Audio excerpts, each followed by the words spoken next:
I did learn about the boundaries long ago, but really now it's really time to get serious about that because I'm discovering things about myself.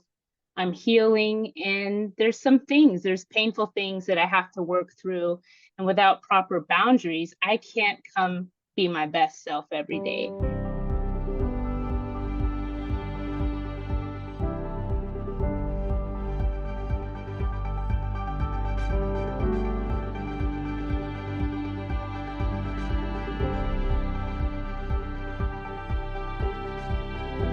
Welcome to the Highly Sensitive Podcast. I'm Lauren LaSalle, and I'm a former therapist, a highly sensitive person, and a boundary and self-care coach for highly sensitive people. My goal for this podcast is to create a feeling of community, be a supportive place for HSPs, and to normalize our experiences as highly sensitive people, because I'm pretty sure we've all spent way too much time feeling like we're weird or don't fit in. Well, guess what? Here you fit in perfectly. This podcast will give you tools to better understand yourself, help you learn how to care for yourself as an HSP, and how to view your sensitivity as a strength. So thank you so much for being here and for joining me, and let's begin.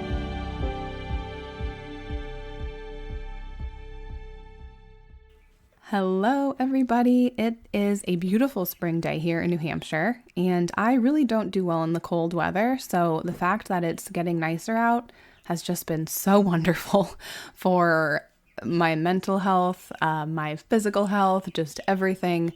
I have been feeling so much better with this warm weather. If in the background it sounds like there are cheeping chicks, that's because there are.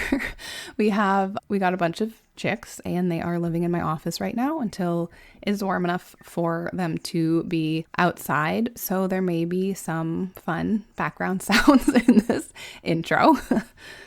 And let's see, what do I have for you before I introduce today's guest? I do have, if you are interested, a few updates about things that I've added to the Reclaim app. So if you haven't downloaded this yet, the link is in the episode description. It is a self-care and boundary setting app for highly sensitive people. Go figure, those are kind of my things.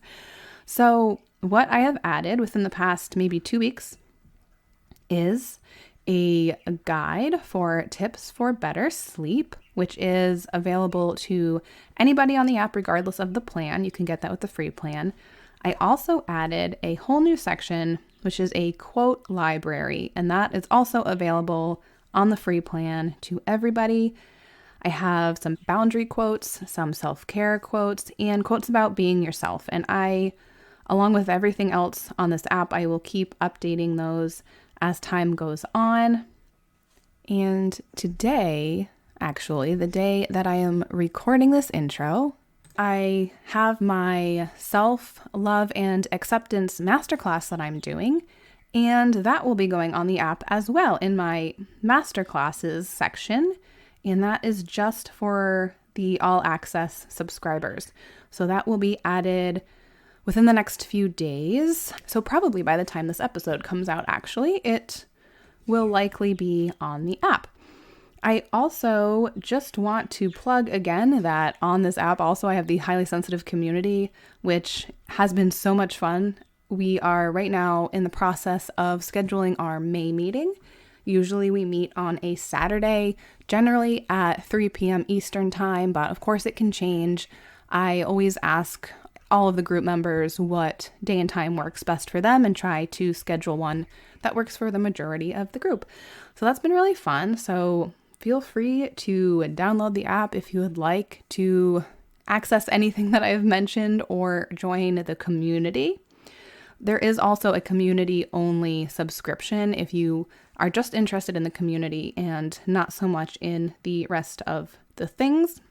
And I also wanted to make sure to mention that, so if you've been a listener, an ongoing listener of the podcast, you probably know that I've been having issues with Google and getting my app through to the Google Play Store. So that should be happening within the next few weeks. So I am hoping to have an app launch party. I'm sort of in the planning process of that. So make sure you follow me on Instagram at Boundaries by Lauren, or go to my website, laurenlasallecoaching.com, and sign up for my email list, because those are the places that I will definitely be announcing the launch party and how you can be a part of that. Okay, so today my guest is Christine Hernandez, and she is a wife and a mother of a 23-year-old. She's a student in a graduate program for clinical mental health, and she is the podcast host for Mental Health, Love It or Risk It. And a while back, I was a guest on her podcast. I had a great time talking to her, recording for her podcast and for mine. We actually found out that we have a lot in common, which was really cool. So it was a lot of fun. So we talk a lot about how she has discovered the importance of setting boundaries as a highly sensitive person, the importance of listening to your body and knowing what her needs are as an HSP and taking care of herself. So she just pretty recently found out that she's highly sensitive. So it was fun to have a conversation with her about how she is sort of putting the pieces together about who she is. And I also love that her being aware of this trait will really help her clients as a counselor. So without further ado, here is my conversation with Christine. So what was it like discovering that you're highly sensitive? Well, I think it was really normalizing because it kind of made sense of some particularities, I guess you would call it. Some things that people may perceive as too much, or like smells, loud sounds, particularly scratchy, lacy things on my skin, just things like that. Also, I've discovered that I'm highly empathic, and so I have found that there are many HSPs that are empathic also. So it kind of just made sense. And you sort of recently found out about all of this, right? Yes, like I knew I was highly empathic prior to finding out that I'm an HSP. Thanks to your podcast, I was able to discover being an HSP, and then I kind of did a little bit of my research. I love podcasts and I love reading and audiobooks. So just hearing the book, listening to the book on highly sensitive people. I can't think of her name. Who was the E- creator again? Elaine Aaron. Yes. Yeah. So her book on that really enlightened me about some of the traits of an HSP. And so, yeah, it was recent. I maybe the past 6 months or so. And so it's just been really enlightening, and it's great learning about ourselves. So for me anyway, I love it. So hmm yeah. Yeah. Well, that's awesome. I'm glad that my podcast was able to help you. And now that you are on it, and that's sort of been a trend that's happening more, which is really cool. So Yeah. that's awesome.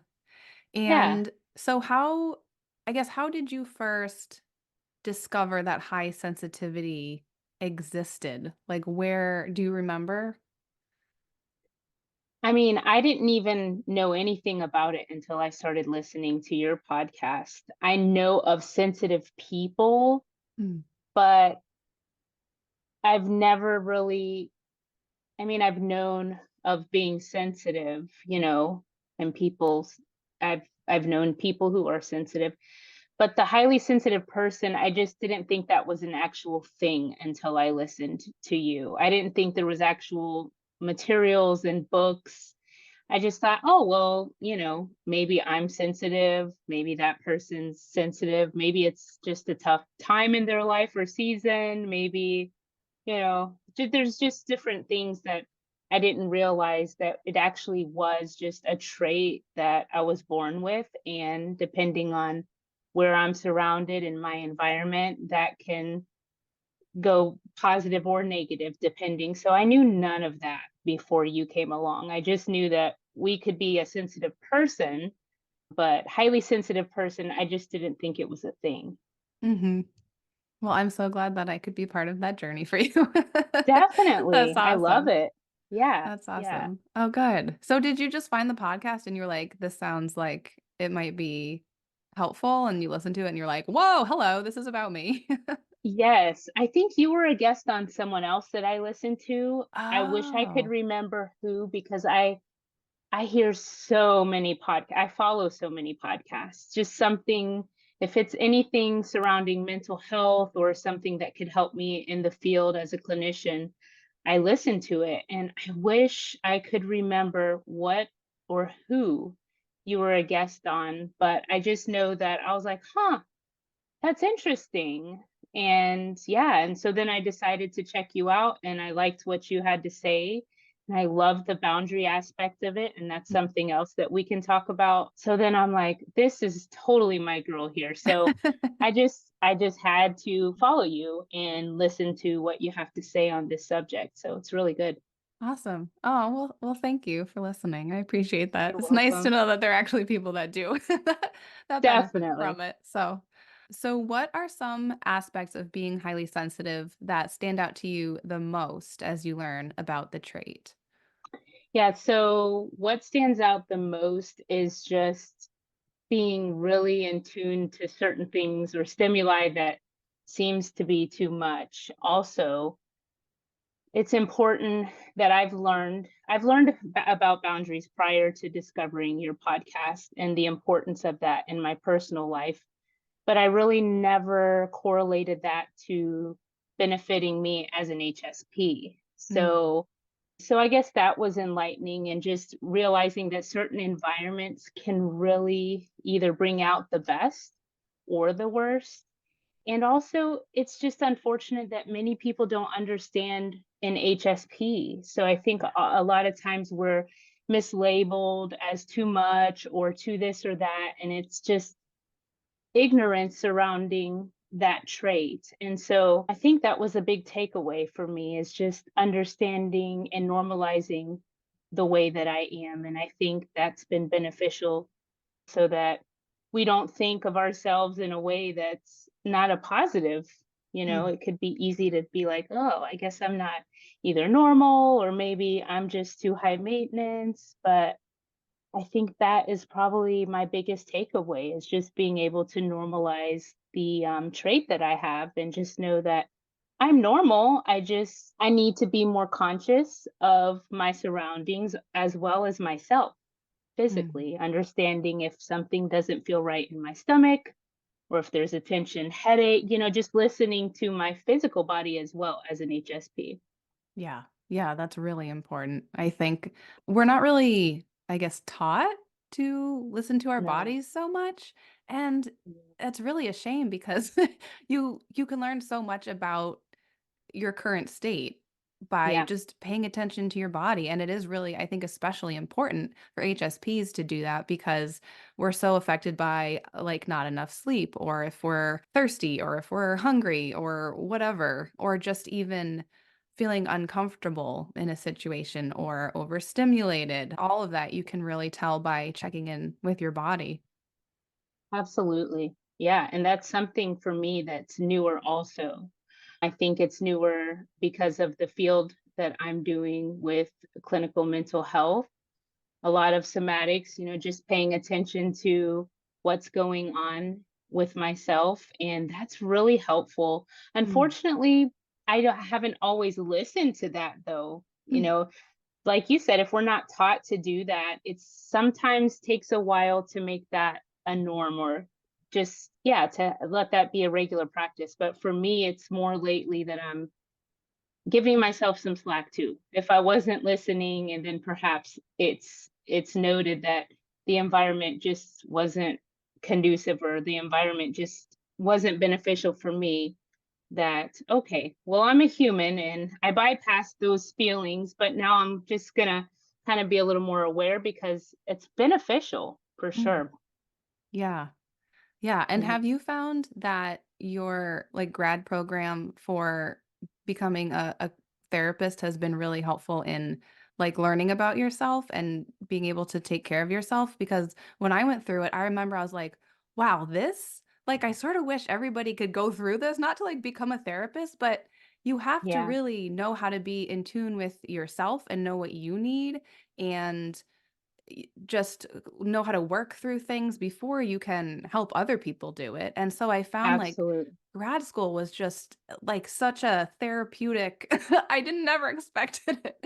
Just such a Yeah, therapeutic environment to be in and a thing to go through, which is good because, if you're a therapist, I feel like you need to put some of that work in before you yeah. can see clients. So, yeah. For sure. Yes. I think it's really helped me bring about self-awareness. It's helped me put things into perspective and, like you said, do the work. It's really not easy Mm, facing difficult things, whether it's childhood or even just adulthood, life can be a challenge.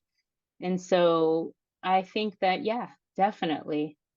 There's more challenges, I think, to the work in self in the grad school than actually the grad work, the homework, the papers. I think yeah. the self work for me has been probably the most challenging emotionally, mentally, but it's so worth it.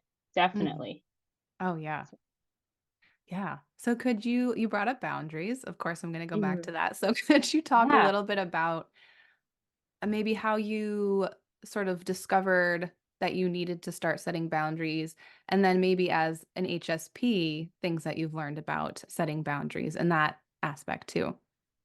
for sure.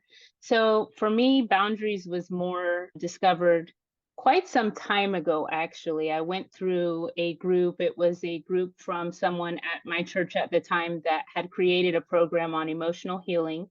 So she used a lot of cognitive behavioral therapy type approaches in this program and self-awareness and boundaries. That's the first time I actually ever heard of that, and I was in my 20s. I'm not going to age myself here, but it's been a while, over 10 plus years. And so that was when I heard the concept. And so yeah, it really put it in perspective for me that it's important, but honestly, I don't think I applied it as much until I hit my undergrad. Mm, And so that's when I started learning about myself even more. I have a bachelor's in psychology. And so yeah, in my undergrad I was thinking, okay, I did learn about the boundaries long ago, but really now it's really time to get serious about that because I'm discovering things about myself. I'm healing and there's painful things that I have to work through. And without proper boundaries, I can't come be my best self every day. mhm, And as that relates to an HSP, I just realized that oh, if I don't have boundaries, healthy boundaries, I could burn out. I won't show up as my best self. I've even noticed clinicians and professionals that's been in the field for years that don't take proper self-care seriously, don't eat all day ugh, and things like that. And then people for me, I come about and I'm like, I'm hungry. I have to eat. And for those that do not practice regular self-care, that's a concept that they may look at you like, oh, she's being too much or she's being too particular. And that's when we go back to the HSP, just understanding I do have needs. And if someone else chooses not to take care of themselves in the way that I find beneficial for me, that's on them. But for me, I have to eat, I have to sleep. I can't always say yes. And that's where boundaries come in also as an HSP. I have to know what my limitations are. mhm, And it's been most helpful because I can choose to continue healing in my journey by having healthy boundaries. And when I say healthy, I know that there was a time for me, they were really rigid in the beginning because I needed to heal a lot of things. And so it was helpful at that moment. But I find that as I heal more and more, the boundaries can be a little more flexible and less rigid for me in my mm, experience. mhm. That's a good point too, that because I feel like a lot of people come from the place of, I don't have any boundaries. I need to implement some boundaries, but you're saying, which I like, is that you can implement boundaries and then Mhm. sort of let up on them too as time goes, like if you don't need them so much anymore. So I really like that. I Yeah. think that's a good point and not something that I've ever brought up on the podcast. And so I think that's a good thing to keep in mind for people too. Thinking Yeah. about setting boundaries is maybe they are too rigid. I mean, I think we can sometimes tend to isolate too, and we Oh, yes. think that is setting boundaries. And I mean, it is in a way, but it's not Hmm. healthy boundaries. Right. Yes, I agree. I had said this, I think, on one of my previous podcast episodes. I talked about boundaries and just basic, just I touched up on it. There wasn't a whole episode on it, but how I've just discovered there was a time, and this goes back to the book by Dr. Henry Cloud and Dr. John Townsend, Boundaries. It's like you can have walls and isolate and keep people out, but you're also keeping the good ones out. Hmm. And I had to discover that for myself. And I love what they say in the book that we don't have to have walls, we can have gates with fences. Yeah. And so that will allow the proper people in our lives as well as be able to kind of filter out the not so good people for us in our lives. And there was a time that I did isolate because that was what felt safe because of past hurt. And Hmm. so, but like you said, we were all built for connection. So it really isn't beneficial to constantly isolate. Maybe for a season, Mhm. but I had recognized after healing in those areas that, yeah, this isn't beneficial. I need to do life with people who are safe. Right. And so, and that's where the body comes in. Where there's times where someone is saying something so wonderful and it sounds good, but the stomach pain and the tension in back and neck, and I'm like, that's a red flag. Yeah. So just being connected to yourself in that way as an HSP is helpful. Hmm. Yeah, definitely. So, when we had talked before, you said that you noticed that you're socially introverted, but extroverted in your communication style. So, can you talk about that and what that means? Yes. So I recalibrate and I get my energy in time alone, whether that's like a long walk, reading a book. Some people who are more socially extroverted, they recalibrate in big crowds and they love it. For me, not so much. I can do that, but for me, I find that I'm more centered and more relaxed and rejuvenated if I have some quiet time to myself. But when I say extroverted in communication, I mean more direct. I'm a direct communicator. And so I know communication styles are very different for different HSPs. That's the beauty of us is you may be more introverted in your communication and kind of say things more in a different roundabout way. I'm just direct and to the point. And I think I've always been that way, even as a child. I can remember embarrassing my mom saying things that now I'm mortified, like, oh, and put her on the spot. Like if someone was staring too hard at me, and I'm like, what are you looking at? I've just always been very direct. So that's what I mean by more extroverted in communication. But I really do appreciate some quiet time to kind of recalibrate and recharge for Hmm. me. I think you might be the only, if not maybe one of the few introverts that I've had as a guest because everybody that comes on is like, yeah, I'm an extrovert, which makes Really? sense, I guess, because a lot of them have like reached out to me that they would like to be on. But yeah, because I'm an Hmm. introvert too. And I was like, oh my gosh, so many extroverts. What's happening? Yeah, and honestly, I'm surprised because I think when I think of well, just in my experience, now that I kind of have an idea of what an HSP, some of the characteristics look like, I've known a lot of introverted HSPs, and I felt like, the odd one out that I'm more direct and extroverted in communication style, but kind of just prefer to recharge alone if I can. And so, interesting. Yeah. Yeah. But Yeah. you also have a podcast. So, I mean, maybe this feels like more comfortable to you than it might be to other introverts. I mean, I don't know. It just is funny. Yeah. Yeah, that makes sense. Well, for me, honestly, if I feel safe, that is when the extroverted side of, because they say there's extroverted introverts and introverted extroverts. And for me, I noticed that I am more outgoing if I feel it's a safe space to be myself. And I Yes. don't know if you've experienced that as an HSP or what. That is 100% me also. Okay. Yeah, yeah, I feel like a lot of my life, I mean, like in school, I never really felt comfortable. I always felt kind of Mm, anxious and I didn't speak up. And yeah, it has to be the right people, I think. And I have to feel like they actually are listening to me and they care about me. And that's not necessarily from experience. It's just something I feel like I can pick up on, maybe. yeah. But yeah, I recently sort of realized that I really struggle to be my authentic self in a Mm, lot of situations, and I have a lot like when I was growing up. But now I think I've worked on that a little bit, just feeling more comfortable in different types of situations. But yeah, I also need to feel safe and comfortable in order to really, I guess, like express myself, which sort of yes. makes sense now that I'm saying it out loud. Like that does make sense to me that we are like that. Yeah, definitely. Yeah. Have you always been good about picking that up when people care and that it's a safe space? Or have I you think gotten it wrong so. sometimes? Or I don't know. I mean, I guess the thing about school is that there's so many people. I felt I for sure. like in the classroom, and then if you're talking, like everybody looks at you. I don't know. I just never felt comfortable talking.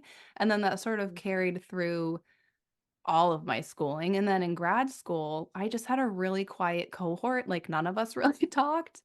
And I think I wanted to so badly a lot of the time, but just from all of my past school experiences for so many years, feeling uncomfortable, I think I sort of carried that with me. And then eventually I was able to participate for like really the first time in my life in school.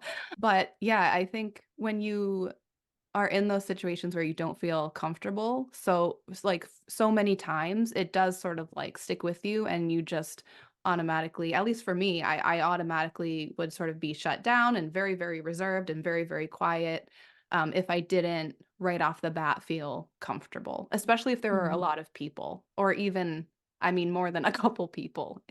Yeah. Yeah, I get that for sure. I think what's interesting is thinking back, I've always been a speaker in the past. Like I would do Tropicana speech contests, and I actually won a little something in middle school for one, a speech on drug abuse. But as I'm aging, though, I think you touched on experiences that you had in school. I think because of some of my experiences through my childhood and, adolescence, I have kind of stepped back into more of an introvert type of person, I think. Like, unless I'm very comfortable, like you said, and that I can feel that it's healthy. But yeah, I've noticed that recently. I'm like, huh, that's different. I used to be like, yeah, bring it on. I want to make a speech. Mhm. And then just throughout time in school, things were tough. Kids were bullies. And I found that, like you said, kind of just shelling back and going back into the shell because it wasn't safe. And I kind of took on that some of that in adulthood to be a little bit more introverted. And there's times I've really gotten it wrong though. I thought it was a safe space. My body was telling me no. And, you know, a person or people have seemingly they said the right things and but my body picked up on that and I guess it didn't catch up to my mind. Mhm. And so I think it is important to realize we can kind of shift gears depending on what's going on in the seasons of our life. And for me it was always like, yes, I want to make a speech. I was a singer. I've always sung in church and just in pageants as a kid, and but now it's like, yikes. And I think we can get into our heads if we've been criticized or bullied. So, and I don't even know if HSPs are more prone to getting bullied because of the introverted type of appearance. I'm not sure, but I share that with you though in common. That just felt like a kind of a misfit in school. Mhm. So, Yeah. That's funny, sort of funny that you did speeches and things because I did theater, and Oh, which okay, sort of cool. seems like the opposite, like, you wouldn't I was like that weird quiet theater kid. Like, Okay. not the stereotypical theater kid, which is Uh-huh. that's sort of funny that I don't know, how did you feel like making a speech sort of was like an outlet or what like, it gave you some sense of I don't know, like autonomy or like a way that you could express yourself that you couldn't in other places? Because I feel like for theater, I was able to put myself in someone else's shoes and be a character and, like, not myself, and that was way more Mm, comfortable. yeah. It's interesting, I'm not sure. I've never really even given it a thought. Perhaps that was an outlet for me. I also was in the drama club, so I liked theater too. That's so Um, funny.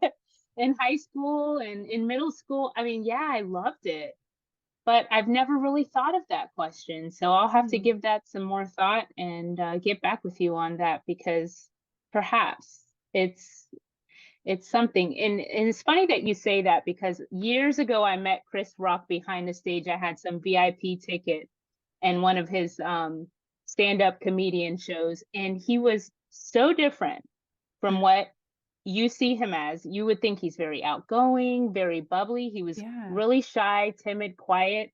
And so it's kind of like what you're saying. Perhaps maybe that empowered him to just be something else on the stage. And but I was really perplexed. I'm like, I was expecting him to be like, blah, blah, blah. But he Yeah. was just very, very quiet and introverted. I'm like, didn't expect that, but Yeah. there you go. Wow, that's so funny. So for people listening, we had to reschedule this recording like 4 times or something because on both our ends, like things just weren't working out. I think we were supposed to do this now because I don't think we would have had this conversation No. otherwise. And it's really cool that Yeah, we yeah, have all for of this in sure. common. We do, you just never know. You Yeah. never know, yeah. We didn't touch up because I know we started the podcast and then had some issues, but with the, recording, but Hmm. never did we touch on this, so No, it's that's so interesting. funny. Yeah. Yeah. More and more, I feel like I used to really if some like, if I had to reschedule, I'd feel so bad. I mean, I still did Mm, feel bad, but I felt like I always had to try to control things, and I've been trying to, like, mm, let go and just let things happen when they happen a little bit more, and I found that for the most part, I think, like, you just have to let things happen, and then sometimes the timing needs to happen at a certain time, or that's how it feels to me anyway. yeah, for Um, sure. which I think Yeah, yeah. maybe I'll think a lot of HSPs struggle with that too. I can relate to that. That's still a work in progress for me, Mhm. honestly. I have no problem telling someone no. I have no problem putting up a boundary, but the residual guilt or shame behind having to either continuously reschedule, I'm not sure if it's just an HSP trait or if it's, in my case, something that I feel I was more conditioned. Mhm. If you've had certain reactions from different people in life, it could kind of build that wiring in your brain, where, Yeah. uh-oh, if I may have rubbed it the wrong way and having to reschedule over and over, maybe they're irritated with me. And that's definitely hard work as an Yeah. HSP or just in general. But you're right. And it really helps to just let things be. I've noticed that myself is just noticing that feeling and then saying, I'm going to reframe this. Mhm. I'm going to reframe this thought. And it's helps with anxiety a lot. Yeah. So Mhm. for sure. Yeah. And I think, at least for me, the fact that we both kept rescheduling, like, made me feel a lot better. I was like, "Okay, good. She had to reschedule too. Now we're That's even. true. Now it's fine." Oh, that is so true. Yes. Yes. We normalized each other's chaos right now in Yeah. our schedules. So, Yeah. Yeah. yeah, that's cool. Yeah. Well, this was awesome. I feel like this was way more fun than our original recording was going to be, For so I'm sure. very thankful for that. Is there anything else that you wanted to talk about that we haven't, covered yet? Not that I can think of. If I could just give anybody any helpful advice, it's just the boundaries are really important. And you know that if you're already following Lauren on her podcast, but just knowing that you have to do what's right for you. And you're going to sometimes rub someone the wrong way when you implement a boundary. But another quote from the book of boundaries that I love is, it may hurt someone, but it doesn't harm them. It may hurt their feelings, but that's not causing harm. It's just something that is very necessary in your walk, in your journey to heal and to be your better self as an HSP. Boundaries, for sure. Yeah. So, Yeah, I love that. And I've heard it's not against them, it's for you, which I also exactly. like. I think that's a good way to Yes. put it as well. Definitely. Yes. It's Yeah. for yourself. So it's a boundary for yourself and your Mm, well-being. mm. Definitely. Yeah. Well, how can people connect with you? Okay. Well, I am on Facebook, Mental Health Love It or Risk It. I'm also on Instagram, small following. I think it'll get better once I'm not a graduate student, but I'm not huge on followers anyway, honestly. My podcast is just simply to have an outlet to speak my truth, help other people that may be struggling, whether that's an HSP when you were a guest on my show or just in general.